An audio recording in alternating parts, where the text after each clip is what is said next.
행복한 절 천수사 지어 스님의 특강 시리즈 기대해 주세요.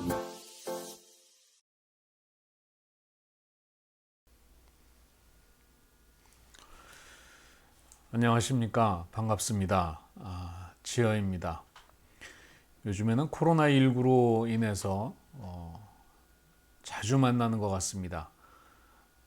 일요 법회 때 또 이렇게 만나 뵙고 또 수요일 특강 때 만나 뵙고 또 지대방 이야기 때 만나 뵙고 뭐 그야말로 사흘거리 이렇게 만나게 돼서 한편으로는 또 우리 불자님들하고 자주 접하게 돼서 참 기쁘게 생각을 합니다. 오늘도 그 코로나19 확진자가 400명이 넘을 것 같다는 이야기를 들었습니다. 참 걱정스럽지 않을 수 없는데요. 아무튼 조심하는 수밖에 없겠죠. 잘 견뎌나가고 그래야 되겠습니다. 자, 그간 특강 시간을 통해서 육바라밀에 관한 이야기를 5번에 걸쳐서 이야기를 나누었었습니다. 그리고 오늘서부터는 초발심 자격문을 중심으로 한 특강 시리즈를 이어갈까 합니다. 아마도 이 초발심 자격문은 이야기해야 될 부분이 굉장히 많기 때문에 오랜 시간 동안 이어지지 않을까 생각을 하고 있습니다. 초발심 자격문은 3권으로 되어 있는데요. 그게 개초심 확인문하고 두 번째가 발심수행장, 세 번째가 자격문, 이렇게 3권으로 합해져 있습니다. 각각의 그 내용이 짧기 때문에 합쳤을 가능성도 있고 또 여러 훌륭한 스님들의 글 중에서 초발심, 처음 마음 내는 사람들이 반드시 좀 알아야 될 만한 글들을 이렇게 모아서 한 권으로 만들지 않았을까, 그런 생각도 해봅니다.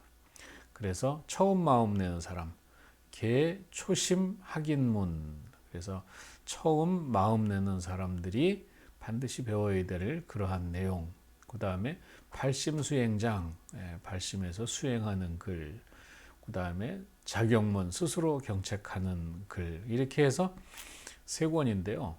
개초심학인문은 모구자, 술, 이렇게 되어 있습니다. 모구자는 이제 진홀 스님의 자호죠. 보조국사 진홀 스님께서 지으셨고, 이 진홀 스님은 이제 고려 시대 때 스님이고요.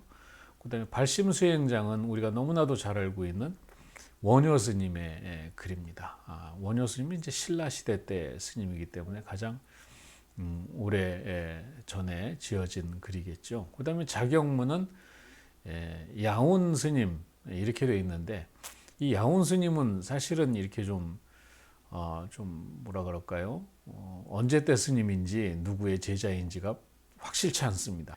원효 스님의 제자였다라는 주장을 하는 분도 있고, 또 이제 고려 시대 때 나홍 스님의 제자였다라는 그런 주장을 하는 그런 스님들도 있습니다. 물론 뭐 누가 누구의 제자였건 간에 야온 스님의 글이 훌륭하기 때문에 처음 마음을 내서 공부하고자 하는 그런 학인들에게는 매우 중요한 지침서가 아닐 수 없습니다.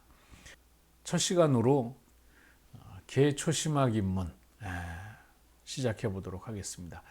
그 첫 내용이 뭐냐 그러면은, 여기서는 이렇게 뭐 한문을 해석을 해서 알려드리거나 이런 거는 좀 안 하고, 번역된 글을 가지고, 물론 원문은 잠깐 자막으로라도 이렇게 보여드리겠습니다만은 주로 해석된 글을 가지고 그 글 속에 담겨져 있는 뜻을 우리가 이야기 나누는 형식으로 진행을 해볼까 합니다. 그리고 특강이 15분 정도 되다 보니까 그것도 좀 길다. 그래서 10분 안쪽으로 해달라. 그래서 5분에서 10분 안쪽으로 짤막짤막하니 특강을 이어가도록 하겠습니다.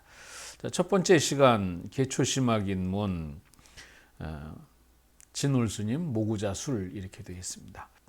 한번 원문을 그냥 읽어보면은, 부초심지는 수원리 아구하고 친근현선하야 이렇게 되어 있습니다. 여기까지만 오늘은 공부를 할 건데요.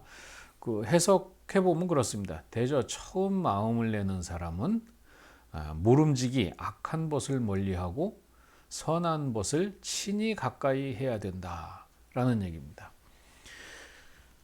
우리가 살면서 좋은 친구, 나쁜 친구 구별하기가 참 애매하죠. 뭐 여러 가지 관계 속에서 뭐 초등학교, 중학교, 뭐 고등학교, 대학교, 사회 이렇게 여러 시기를 거쳐가면서 맺어진 인연들이 있는데 그 중에 나쁜 친구, 좋은 친구를 가려서 만난다는 것이 사실은 좀 쉽지가 않습니다. 나쁜 친구임에도 불구하고 어쩔 수 없이 만나야 되는 경우도 있고요. 좋은 친구임에도 멀리 떨어져서 만나지 못하는 경우도 있습니다. 근데 여기서 우리가 계초심학 입문에서 얘기하는 선한 벗, 또 나쁜 벗, 나쁜 친구 이런 얘기는 뭐냐 그러면 수행자로서의 좋은 친구와 나쁜 친구 이렇게 기준을 두고 생각을 하시면 됩니다. 일상을 살아가면서는 나쁜 친구도 만나고 좋은 친구도 만나고 만나면서 서로가 받아들일 건 받아들이고 또 그렇지 않을 것은 이렇게 버리는 이러한 지혜가 필요하듯이 수행자로서도 마찬가지입니다. 수행자로서 특히나 처음 마음을 내서 수행하는 입장에서는 주변의 환경이 매우 중요합니다. 그래서 어떤 환경에서 공부를 하느냐 이것이 가장 중요한데 그 첫 번째 환경이 도반이라는 거죠. 친구라는 겁니다. 나쁜 친구는 어떤 친구를 나쁜 친구라 그럴까요? 첫 번째는 나쁜 친구는 윤리적으로 도덕적으로 옳지 못한 사람을 나쁜 친구라고 합니다. 여러 가지 있을 수 있죠.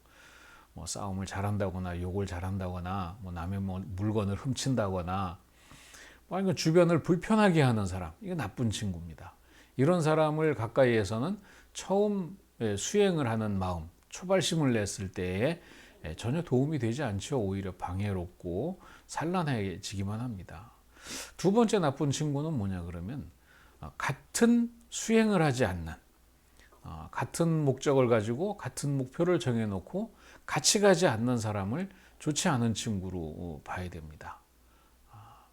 뭐 종교로 따지면 뭐 불자가 아니면 다 나쁘다 이런 뜻이 아니고 수행을 하는 데 있어서 같은 믿음을 가지고 수행을 하지 않는 사람은 좋지 않다라고 봐야 됩니다.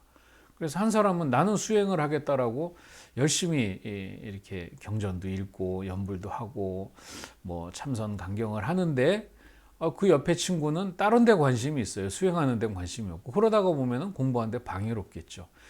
그런 친구도 역시 수행하는 데 있어서는 좋지 않은 친구다. 이제 거기서 발전을 하게 되면 세 번째는 어떤 친구가 나쁜 친구냐 그러면은 주변에 친구가 하나 있는데 그 친구가 너무나도 윤리적 도덕적으로 해이한 사람을 막 미워하고 싫어하고 멀리하려고 그러고 또 같이 수행하지 않는 친구라 그래서 각별히 막 경계를 해서 막 이렇게 멀리하려고 의도적으로 멀리하려고 그러고 이렇게 하는 사람을 바라보는 것 그것도 결국은 수행에 도움이 되지 않습니다. 내 스스로가 같이 수행을 하지 않거나 윤리적 도덕적인 사람을 스스로 멀리하는 것은 좋지만은 그것이 막 표가 나게 사람을 배척을 하고 밀어내고 하는 것조차도 사실 우리 불교의 그 대자대비 사상으로 봐서 옳지 않죠. 그래서 본인이 수행을 하면서 경계를 하는 것까지는 좋지만 그것이 주변 사람들에게 대중의 화합을 깨트리는 정도까지 가서는 그것도 역시 옳지 않은 친구, 좋지 않은 친구가 됩니다. 그럼 좋은 친구는 어떤 친구일까요? 윤리적, 도덕적으로도 아주 선한 마음을 가지고 있는 친구가 선한 친구가 될 것이고 또 같은 목표를 가지고 같은 목적을 가지고 같이 수행하는 친구가 또 좋은 친구가 될 것이고 또 주변에 사람이 있는데 다른 사람이 좀 밉고 다른 사람이 좀 도덕적으로 윤리적으로 이렇게 옳지 못한 선택을 하는 사람이 주변에 있더라도 너무 그 사람을 밀어내서 대중의 화합을 깨트리는 그러한 사람이 옆에 없는 것도 또한 좋은 그 수행 환경이 될 것입니다. 오늘은 초발심 자격문 중에 첫 번째 과목인 계초심학 입문 중에서 제일 첫 대목이 그겁니다. 부초심지는 수원리아구하고 친근현선하야, 여기까지 공부를 했습니다. 다음 시간에 또 계속해서 이어가도록 하겠습니다. 성불하십시오. 행복한 절 천수사 지어 스님의 특강 시리즈 기대해 주세요.